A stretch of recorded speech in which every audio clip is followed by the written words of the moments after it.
On Halloween night, everyone wears a mask, but only 3 of them planned to keep theirs on after midnight. Chicago, a city that never hides its scars.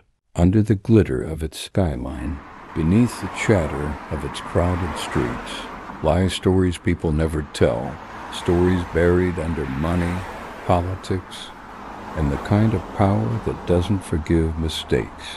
Ethan Cole used to believe in the system. He wore a pressed suit, carried a badge of civic duty, and worked in the Office of Infrastructure, the department that kept the city's heartbeat steady. 9 years. 9 years of service to a machine that in the end chewed him up and spat him out. It started small. A few missing receipts, budgets that didn't balance. Ethan noticed, reported it like any honest man would.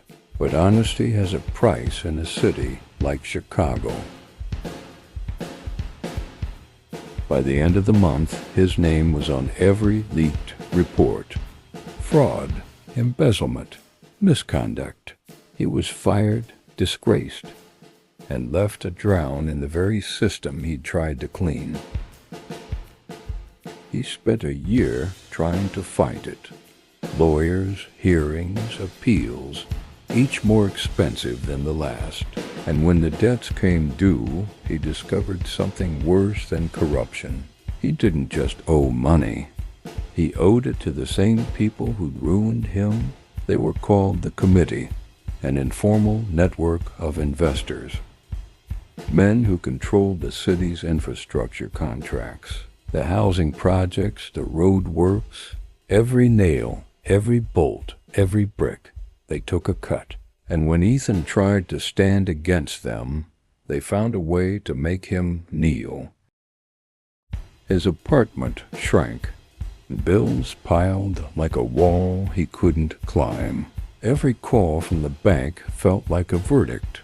By winter, his fridge was empty, his car repossessed, and the last photo of his family, the one from better days, hung crooked above his mattress on the floor. Then came the night that changed everything.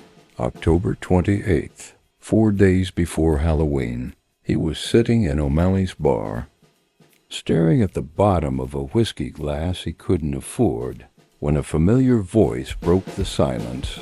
Still trying to drink your way out of debt, Cole? Mia Torres, an old friend, once the best getaway driver on the South Side. Now she drove food deliveries to pay rent. Life had folded both of them the same way, neatly and cruelly.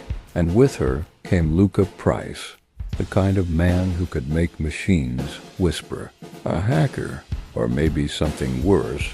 Together they looked at Ethan with the kind of eyes that carried both danger and opportunity.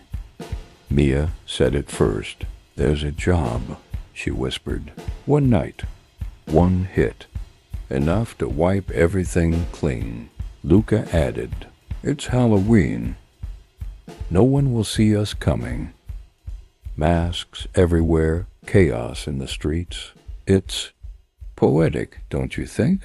Ethan laughed, but there was no humor in it. He'd spent years being the victim, the man the city trampled. And maybe it was time to take something back. He didn't say yes that night, but when he looked out the bar window and saw the skyline glimmer through the fog, he realized something. The city wasn't going to save him. It never had. If he wanted redemption, he'd have to steal it. But as he left the bar, he thought he saw something. In the reflection of a passing car window, his own face, pale, tired, and standing just behind it, another shadow, watching, gone when he turned. Maybe it was nothing. Maybe it was Chicago's ghosts, the kind that live in the guilt of its people. But for Ethan Cole, it felt like a sign. He walked home that night, his breath visible in the cold, his mind already sketching the outlines of a plan. And by the time the city lights dimmed, he knew one thing for sure. On Halloween night, he wasn't going to wear a mask just to hide. He was going to wear one to become someone else.